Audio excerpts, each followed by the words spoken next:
തൃശൂർ നഗരത്തിൽ ആനയിടഞ്ഞു. ടൗൺ ഹാളിന് മുന്നിലെ കാറും ഓട്ടോയും തകർത്തു. കൊല്ലത്ത് നിന്നും കൊണ്ടുവന്ന ശിവൻ ലക്ഷ്മി അയ്യപ്പൻ എന്ന ആനയാണ് ഇടഞ്ഞത്. ആന ജനവാസ മേഖലയിൽ പരിഭ്രാന്തി സൃഷ്ടിക്കുകയാണ്. കൂടുതൽ വിവരങ്ങളുമായി ഹരീഷ് ചേരുകയാണ്. ഹരീഷ്, എന്താണ് ഇപ്പോഴത്തെ ഒരു അവസ്ഥ അവിടെ ആനയിടഞ്ഞതുമായി ബന്ധപ്പെട്ട്? മായ, മണിക്കൂറുകളായി ഈ ആന ജനവാസ മേഖലയിലെ ആളുകൾ തിങ്ങിപ്പാർക്കുന്ന ഈ ഒരു കോളനി ഏരിയയിൽ, ചേറൂർ റോഡ് ഏരിയയിൽ വലിയ രീതിയിൽ ഭീതി പടർത്തുകയാണ്. 2 കാറുകൾ അടിച്ചു തകർത്തു, ഒരു ടെമ്പോ ട്രാക്സ് തകർത്തു, വീടിന്റെ മതിലുകൾ തകർത്തു, ഒരു ബൈക്ക് പൂർണ്ണമായും തകർത്തു. ഇത്തരത്തിൽ വലിയ രീതിയിൽ ഭീതി പടർത്തിക്കൊണ്ടിരിക്കുകയാണ് ഈ ഒരു പ്രദേശത്ത്. ആളുകളെല്ലാം കൂടെ തടിച്ചു കൂടിയിരിക്കുന്നു. വലിയ ഭീതിയിലാണ്, ആശങ്കയിലാണ് ആളുകൾ. കാരണം വീടുകൾ അത്രത്തോളമുള്ള ഒരു പ്രദേശമാണ്. നമുക്ക് നോക്കിയാൽ കാണാം, തൊട്ട് അടുത്തായി വീടുകളുള്ള ഒരു പ്രദേശം. ഈ ഒരു പ്രദേശത്തേക്കാണ് ഈ ആന മണിക്കൂറുകളായി ഇവിടെ ഭീതി സൃഷ്ടിച്ചുകൊണ്ടിരിക്കുന്നത്. 9 മണിയോടെയാണ് ഈ ഒരു ആന ഇടഞ്ഞ് ഓടിയത്. ആദ്യം തൃശ്ശൂർ ടൗണിലെ KSFയുടെ അവിടെ നിന്നും ഇടഞ്ഞോടിയ ആന പിന്നീട് ചേറൂർ റോഡിലുള്ള ഒരു ഹൗസിംഗ് കോളനിയിലേക്ക്, അതായത് നിറച്ച വീടുകളുള്ള ആ ഒരു ഹൗസിംഗ് കോളനിയിലേക്ക് എത്തുകയായിരുന്നു. ഇവിടെ വലിയ രീതിയിൽ അക്രമാസക്തനായിരുന്നു ആന. മതിലുകൾ പൊളിച്ചു, വാഹനങ്ങൾ തകർത്തു, ആളുകളിൽ ഭീതി പടർത്തി. ഇത്തരത്തിൽ വലിയ രീതിയിൽ ആളുകൾക്ക് ആശങ്ക പടർത്തി, ഭീതി പടർത്തിക്കൊണ്ട് ഇപ്പോഴും ഭീതി ജനിപ്പിച്ചുകൊണ്ട് ആന ഇവിടെ നിൽക്കുകയാണ്. ഇപ്പോഴും ഈ ആനയെ തളയ്ക്കാൻ സാധിച്ചിട്ടില്ല എന്നുള്ളതാണ് ഏറ്റവും ഭയാനകമായ ഒരു കാര്യം. കാരണം അത്രത്തോളം ആളുകൾ തിങ്ങി നിറഞ്ഞുള്ള ഒരു പ്രദേശത്താണ് നിലവിൽ ആനയുള്ളത്. ആ ഒരു ദൃശ്യങ്ങളിൽ നമുക്ക് കാണാൻ സാധിച്ചതാണ്. ഈ ആന മതിലുകൾ തകർക്കുന്നു, വാഹനങ്ങൾ തകർക്കുന്നു. എന്തോ ഭാഗം കൊണ്ട് ഇതുവരെയും ആർക്കും ആളപായം സംഭവിച്ചിട്ടില്ല. പക്ഷേ എത്രയും പെട്ടെന്ന് ഈ ആനയെ തളച്ചില്ലെങ്കിൽ ഇനി അതും കാഷ്വാലിറ്റിക്കും സാധ്യതയുണ്ട് എന്ന് വേണം മനസ്സിലാക്കാൻ. പക്ഷേ ഇപ്പോൾ ഈ ഫോറസ്റ്റ് ഉദ്യോഗസ്ഥർ, അതുപോലെ തന്നെ പോലീസ് അടക്കം ഇവിടെ എത്തിയിട്ടുണ്ട്. ആനയെ തളയ്ക്കാനുള്ള ശ്രമം തുടരുകയാണ്. പക്ഷേ ആന ശാന്തനാവാത്ത കൊണ്ട് തന്നെ അത് പൂർണ്ണമായും ആനയെ തളയ്ക്കാൻ സാധിച്ചിട്ടില്ല എന്നുള്ളതാണ്. പല വീടുകളുടെയും മതിലുകൾ പൂർണ്ണമായും ആന തകർത്ത് കഴിഞ്ഞു. മാത്രമല്ല നിരവധി വാഹനങ്ങളാണ് നശിപ്പിച്ചത്. 2 കാറുകൾ ഉൾപ്പെടെ ഒരു ടെമ്പോ ട്രാക്സ്, ബൈക്ക്, പെട്ടിയോട്ടോ, അങ്ങനെ നിരവധി വാഹനങ്ങൾ ഇതിനകം ഈ ആന നശിപ്പിച്ചു കഴിഞ്ഞു. മാത്രമല്ല വീടിനകത്ത് കയറി, വീടിന്റെ മതിൽ പൊളിച്ച് അകത്ത് കയറിക്കൊണ്ട് ഈ ആന ഇത്തരത്തിൽ വലിയ രീതിയിൽ നാശനഷ്ടങ്ങൾ വരുത്തിയിട്ടുണ്ട്. അത്തരത്തിലാണ് ഇപ്പോൾ MLA കൂടി ചേരുന്നുണ്ട്, ബന്ധിപ്പിച്ചിട്ടുണ്ട്. ഇതിന്റെ 6-7 വാഹനങ്ങൾ നശിപ്പിച്ചിട്ടുണ്ട്. 2 വീടുകൾക്ക് കേടുപാടുകൾ സംഭവിച്ചിട്ടുണ്ട്. 2 വീടുകൾ കേടുപാടുകൾ സംഭവിച്ചിട്ടുണ്ട്. ഒരു വീട്ടിൽ ആളില്ല, അവര് പുറത്തു പോയിരിക്കണം. ആ സമയത്താണ് അവിടേക്കാണ് ഇപ്പോൾ അവിടെ ബന്ധിച്ചിട്ട്. ആനയ്ക്കും പരിക്ക് പറ്റിയിട്ടുണ്ട്. എനിക്ക് തോന്നുന്നു ആനയ്ക്കും പരിക്ക് പറ്റിയിട്ടുണ്ട്. ആനയുടെ ബ്ലഡൊക്കെ കാണാനുണ്ട്, പരിക്ക് പറ്റിയിട്ടുണ്ട്. ഇനി ഇത് എന്താണ് സാഹചര്യം എന്നൊന്നും പരിശോധിച്ചിട്ടില്ലല്ലോ, എന്താണ്? ഇല്ല, അത് അതിലേക്കൊന്നും കിടന്നിട്ടില്ല. ആദ്യം തന്നെ ആനയെ ഒന്ന് സുരക്ഷിതമാക്കിയിട്ട്. ഇല്ല, ഞാൻ മനസ്സിലാക്കിയത് മോഡൽ ഇല്ല, അവരോടൊന്നും സംസാരിക്കാൻ പറ്റിയിട്ടില്ല. കാഴ്ചക്കാരും കണ്ടവരും പറഞ്ഞ അഭിപ്രായമാണ് മോഡൽ ഗേൾസിന്റെ അവിടെ നിന്നാണ് ആന ഇടഞ്ഞ് വന്നു എന്നാണ് മനസ്സിലാക്കുന്നത്. പിന്നീടാണ് ഈ കാരണകാര്യ സംഭവങ്ങളൊക്കെ ഉണ്ടായത്. അതാണ് ഇപ്പോൾ MLA രാജൻ പല്ലനാണ് ചേർന്നത്. അദ്ദേഹം പറഞ്ഞത് ഈ ഗേൾസ് സ്കൂളിന്റെ അവിടെ നിന്നും ആന ഇടഞ്ഞു. നിരവധി വാഹനങ്ങൾ ഇതിനോടകം തകർത്തു കഴിഞ്ഞു. പക്ഷെ ഇതുവരെയും ആനയെ തളയ്ക്കാൻ സാധിച്ചില്ല. ഏത് സാഹചര്യത്തിലാണ് ഈ ആന ഇടഞ്ഞത്, അല്ലെങ്കിൽ അതിന്റെ കാരണം എന്താണ്, എല്ലാം കണ്ടെത്തേണ്ടതുണ്ട്.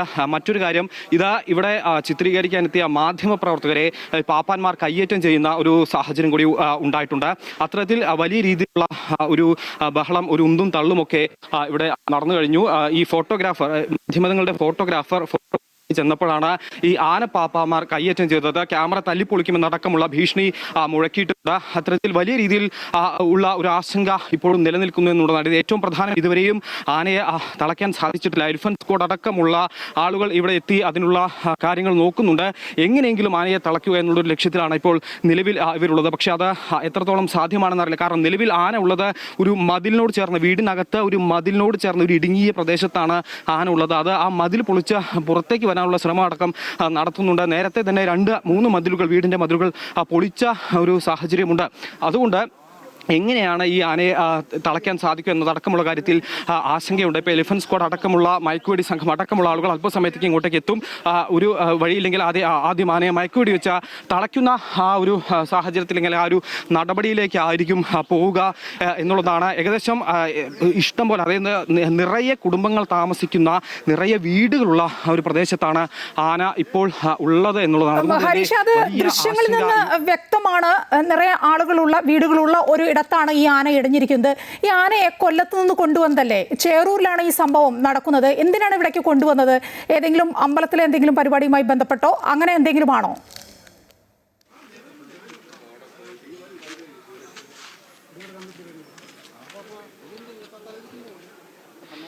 മായ, തീർച്ചയായും ഈ പ്രദേശത്തുള്ള അമ്പലങ്ങളിലെ ഉത്സവത്തിന് വേണ്ടി എത്തിച്ചതാണ് ഈ ആനയെ. കൊല്ലത്തു നിന്നാണ് ഈ ആനയെ എത്തിച്ചത് എന്നുള്ളതാണ് നമുക്ക് ലഭിക്കുന്ന പ്രാഥമിക വിവരം. ഈ അമ്പലത്തിന് ഉത്സവത്തിന് വേണ്ടി എത്തിച്ച ആന ഇന്ന് രാവിലെയോട് കൂടി തന്നെ ഇടയുന്ന അല്ലെങ്കിൽ വലിയ ഭയന്നോടുന്ന ഒരു സാഹചര്യമാണ് വരുന്നത്. അതിൽ ഏറ്റവും ഭയാനകം ആദ്യം ഈ ആന ടൗണിലായിരുന്നു. അതായത് ഈ KSFE പ്രദേശത്തെ ഏറ്റവും കൂടുതൽ വാഹന ഗതാഗതം ഒക്കെയുള്ള പ്രദേശത്ത് നിന്നാണ് ആന ഇത്തരത്തിൽ വിരണ്ടോടിയത്.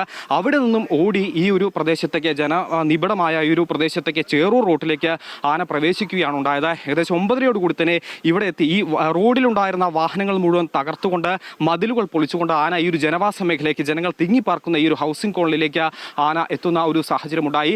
അവിടെ വെച്ചാണ് ഇപ്പോൾ ആനയെ പിടികൂടാൻ അല്ലെങ്കിൽ ആനയെ മയക്കുവെടി വെച്ച് ആനയെ തളയ്ക്കാൻ വേണ്ടിയുള്ള ശ്രമത്തിലേക്ക് ഇപ്പോൾ എലിഫന്റ് സ്ക്വാഡ് നീങ്ങിക്കൊണ്ടിരിക്കുന്നത്. ഇവിടെ നേരത്തെ MLA അടക്കം എത്തിയിട്ടുണ്ട്. ഈ ഒരു പ്രമുഖരായിട്ടുള്ള രാഷ്ട്രീയ നേതാക്കളും അതുപോലെ തന്നെ പൊതുപ്രവർത്തകരും പോലീസും അതുപോലെ തന്നെ എലിഫന്റ് സ്ക്വാഡും അടക്കമുള്ള സംഘം ഇങ്ങോട്ടേക്ക് എത്തിയിട്ടുണ്ട്. പക്ഷേ ഇതുവരെയും ആനയെ തിളയ്ക്കാനായിട്ടില്ല. നമുക്ക് ഈ ദൃശ്യങ്ങളിൽ നിന്ന് കാണാം, അത്തരത്തിൽ മതിലിനോടും വീടിനോടും ചേർന്ന ഒരു ഇടുങ്ങിയ പ്രദേശത്താണ് നിലവിൽ ആനയുള്ളത്. ആന ഇവിടെ നിന്നും പുറത്തു കടക്കാനുള്ള ശ്രമമാണ് നേരത്തെ നടത്തിയത്. അതിനുവേണ്ടിയാണ് മതിലുകളടക്കം പൊളിച്ചുകൊണ്ട് വീടിനകത്ത് കയറുകയും അത്തരത്തിൽ നാശനഷ്ടങ്ങൾ വരുത്തുകയും ചെയ്തു. മാത്രമല്ല ആനയ്ക്ക് പരിക്ക് പറ്റിയിട്ടുണ്ട്. ആനയുടെ മസ്തകത്തിൽ മുറിവ് പറ്റിയിട്ടുണ്ട്. മസ്തകം പൊട്ടി ചോരയൊലിക്കുന്ന രീതിയിൽ, രക്തമൊലിക്കുന്ന രീതിയിലാണ് നിലവിൽ ആന ഇവിടെ ഉള്ളത്. എങ്ങനെയും ആനയെ കൊണ്ട് മറ്റ് അപകടങ്ങൾ, ആളപായ അടക്കമുള്ള അപകടങ്ങൾ സംഭവിക്കും. എത്രയും പെട്ടെന്ന് വളച്ചില്ലെങ്കിൽ അടുത്ത ഒരുപക്ഷെ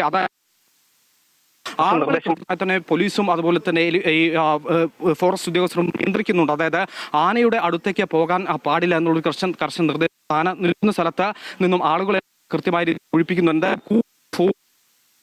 കാരണം കൂടുതൽ ഫോഴ്സ് എത്തിച്ചെങ്കിൽ മാത്രമേ ഇപ്പോൾ ഫോറസ്റ്റ് ഉദ്യോഗസ്ഥരുള്ള അതിനുശേഷം ആനയെ തളയ്ക്കാനാകുമെന്നുള്ളതാണ് മനസ്സിലാക്കുന്നത്. എന്തായാലും മണിക്കൂറുകളായി ഇവിടെ പരിഭ്രാന്തി പടർത്തുകയാണ്. കാരണം നിരവധി ആളുകൾ താമസിക്കുന്ന ഒരു ഹൗസ് പോലെയാണ്. നമുക്ക് ആ ഒരു ദൃശ്യങ്ങൾ കാണാം. അവിടെയാണ് ശരിയാണ് ഹരീഷ് പറഞ്ഞതുപോലെ തന്നെ ആ ദൃശ്യങ്ങളിൽ നിന്ന് വ്യക്തമാണ്, ഏറെ ഭീതി ഉളവാക്കുന്ന ദൃശ്യങ്ങളാണ് കാണുന്നത്. ഈ ആന ഇങ്ങനെ ഇടയണമെങ്കിൽ അതിനൊരു കാരണമുണ്ടാവും. ആനയ്ക്കൊപ്പമുള്ള പാപ്പാന്മാർ അവിടെ ഉണ്ടല്ലോ, അവരെന്താണ് പറയുന്നത്?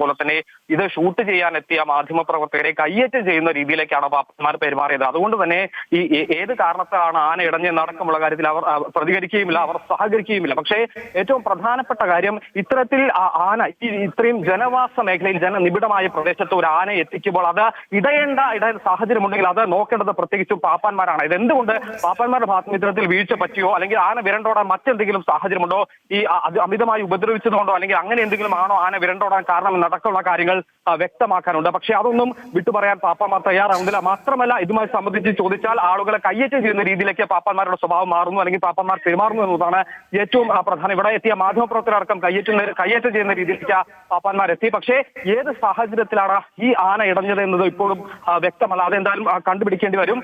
എത്രയും പെട്ടെന്ന് ഇനി മുൻപിലുള്ള ഒരു വഴി, എത്രയും പെട്ടെന്ന് ഈ ആനയെ തളയ്ക്കുക, ആളപായം ഒഴിവാക്കുക, കൂടുതൽ നാശനഷ്ടങ്ങൾ വരുത്തുന്നത് ഒഴിവാക്കുക, കൂടുതൽ അപകടങ്ങളിലേക്ക് പോകുന്നത് ഒഴിവാക്കുക എന്നുള്ളത് മാത്രമാണ് ലക്ഷ്യം. അതിനുവേണ്ടിയാണ് ഇപ്പോൾ എലിഫന്റ് സ്ക്വാഡ് അടക്കമുള്ള സംഘം എത്തിയത്. കൂടുതൽ ഫോഴ്സിനെ എത്തിച്ചുകൊണ്ട് ഈ ആനയെ തളയ്ക്കുക എന്നുള്ളൊരു ദൗത്യമാണ് ഇപ്പോൾ മുന്നിലുള്ളത്. അതിനുവേണ്ടി ഉദ്യോഗസ്ഥരടക്കം ഇങ്ങോട്ടേക്ക് എത്തുന്ന ഒരു സാഹചര്യമുണ്ട്. നിരവധി ആളുകൾ ഇപ്പോൾ ഇവിടെ തടിച്ചുകൂടിയിരിക്കുന്നു. പലരും, അതായത് ഈ ആളുകളെ നിയന്ത്രിക്കാൻ പറ്റാത്ത ഒരു സാഹചര്യമുണ്ട്. അതുകൊണ്ട് തന്നെയാണ് ഉദ്യോഗസ്ഥർ പറയുന്നത് അവിടെ നിന്നും മാറി നിൽക്കൂ, കൃത്യമായ അകലം പാലിക്കുമെങ്കിൽ മാത്രമേ അവർക്ക് അവരുടെ ജോലികൾ കൃത്യമായി ചെയ്യാൻ സാധിക്കൂ എന്നുള്ളതാണ്. കാരണം ഒരുപക്ഷെ മയക്കുവെടി വെക്കേണ്ടി വരും, അല്ലെങ്കിൽ ഏത് രീതിയിലാണ് ആനയെ തളയ്ക്കുന്നത് പാലിക്കുമെങ്കിൽ മാത്രമേ അവർക്ക് അവരുടെ ജോലികൾ കൃത്യമായി ചെയ്യാൻ സാധിക്കൂ എന്നുള്ളതാണ്. കാരണം ഒരുപക്ഷെ മയക്കുവെടി വെക്കേണ്ടി വരും, അല്ലെങ്കിൽ ഏത് രീതിയിലാണ് ആനയെ തളയ്ക്കുന്നത് അടക്കമുള്ള കാര്യങ്ങളിൽ ഇനിയും വ്യക്തത വരാണ്ട് അതിന് കൂടുതൽ ഫോഴ്സിനെ ഇങ്ങോട്ടേക്ക് എത്തിക്കേണ്ടതുണ്ട്. അതുകൊണ്ട് ആളുകൾ കൃത്യമായ അകലം പാലിക്കണം, അവിടെ നിന്നും മാറി നിൽക്കണം. എങ്കിൽ മാത്രമേ കൃത്യമായി ആനയെ ലൊക്കേറ്റ് ചെയ്ത് ആനയെ തളയ്ക്കാൻ വേണ്ടിയുള്ള സംവിധാനങ്ങൾ അല്ലെങ്കിൽ നടപടികൾ എടുക്കാൻ സാധിക്കുകയുള്ളൂ എന്നുള്ളതാണ്. എന്തായാലും വലിയ രീതിയിൽ ഇപ്പോഴും നമുക്ക് കാണാം ഈ ഒരു പ്രദേശത്ത് മുഴുവൻ ആളുകളൊക്കെ തടിച്ചുകൂടിയിരിക്കുകയാണ്. ഈ ഒരു പ്രദേശം മൊത്തം വലിയ ഒരു ആശങ്കയിൽ, വലിയൊരു ഭീതിയിലേക്ക് എത്തിയിരിക്കുന്നു. കാരണം മണിക്കൂറുകൾ പിന്നിട്ടിരിക്കുന്നു എന്നുള്ളതാണ്. ഇന്ന് 9 മണിയോടെ തുടങ്ങിയ ഈ ഒരു വലിയ അപകടകരമായ ഒരു സാഹചര്യം അത് ഇപ്പോഴും തുടരുന്നു. അതിന് യാതൊരു മാറ്റവുമില്ലാതെ ഇപ്പോഴും തുടരുന്ന ഒരു സാഹചര്യമാണ് ഉള്ളത് എന്നുള്ളതാണ്. അതുകൊണ്ട് തന്നെ ആളുകളുടെ വലിയ ഭീതിയുണ്ട്. കാരണം ഇപ്പോൾ ഇതാ നമ്മുടെ മേയർ അടക്കം ഇങ്ങോട്ടേക്ക് എത്തുന്നുണ്ട്. എന്താണ് ഇപ്പോഴത്തെ ഒരു അവസ്ഥ? അതെ, ഇത് ആന അടഞ്ഞിരിക്കുന്നത് ഗാന്ധിനഗർ മെയിൻ സ്ട്രീറ്റിലാണ്. ജനങ്ങൾ തിങ്ങിപ്പാർക്കുന്ന ഒരു ഏരിയയാണ്. ജനങ്ങളെല്ലാം ആശങ്കയിലാണ്. ഏതായാലും എലിഫന്റ് സ്ക്വാഡ് എത്തിയിട്ടുണ്ട്, പോലീസ് എത്തിയിട്ടുണ്ട്. ഏറെക്കുറെ ആനനെ നിയന്ത്രണത്തിൽ ആയി എന്നാണ് ഞങ്ങൾക്ക് മനസ്സിലാക്കാൻ സാധിച്ചത്. മണിക്കൂറാണ് സമയം. ഒരു അഡ്മിനിസ്ട്രേഷന്റെ ഭാഗത്തു നിന്നുള്ളൊരു വീഴ്ച അത് നമ്മൾ കാണാതിരുന്നുകൂടാ. 1.5 മണിക്കൂറാണ് ഒരു നഗരത്തിലൂടെ ആന പാഞ്ഞ ഒരു റെസിഡൻഷ്യൽ കോളനിയിൽ വന്ന് നിൽക്കുന്നു. ഇതുവരെ ഏതാണ്ട് എത്ര സമയം പിടിച്ചു എന്നുള്ളത് നമുക്ക് അറിയാം. നഗരത്തിൽ തന്നെ എല്ലാവരും ഉള്ളതാണ്. എന്നിട്ടാണ് ഇത്തരത്തിലൊരു സമയം 2 വീടുകൾ താർത്തിട്ടുണ്ട്. ഒരു വീഴ്ച അത് പരിശോധിക്കപ്പെടേണ്ടത് തന്നെയല്ലേ മേയർ? തീർച്ചയായിട്ടും പരിശോധിക്കപ്പെടേണ്ടതാണ്. ഏറെക്കുറെ ജനങ്ങൾ തിങ്ങിപ്പാർക്കുന്ന ഒരു ഏരിയയിലാണ് ഇങ്ങനൊരു ആശങ്ക ഉണ്ടായത്, ആന ഇടഞ്ഞത് എന്ന് പറഞ്ഞത്. എന്തായാലും കളക്ടർ അറിഞ്ഞപ്പോൾ തന്നെ ഞാൻ കളക്ടറെ വിളിച്ച് അറിയിച്ചു സംഭവങ്ങൾ. എലിഫന്റ് സ്ക്വാഡ് എത്തിയിട്ടുണ്ട്. കാര്യങ്ങൾ ഇപ്പോൾ ഏറെക്കുറെ നിയന്ത്രണത്തിലാണ്. എവിടെ നിന്ന് വന്ന ആനയാണെന്നുള്ള വല്ല വിവരങ്ങളും അങ്ങനെ? കൊല്ലത്ത് നിന്ന് വന്ന ആടുകളാണ്. അത് എനിക്ക് കറക്റ്റ് അറിയില്ല. പാറമേക്കാവിലേക്ക് വന്ന ആനയാണെന്നാണ് എനിക്കൊരു ഐഡിയ കിട്ടിയത്. മേയർ പറഞ്ഞ ഒരു കാര്യം കൂടി അതാണ്.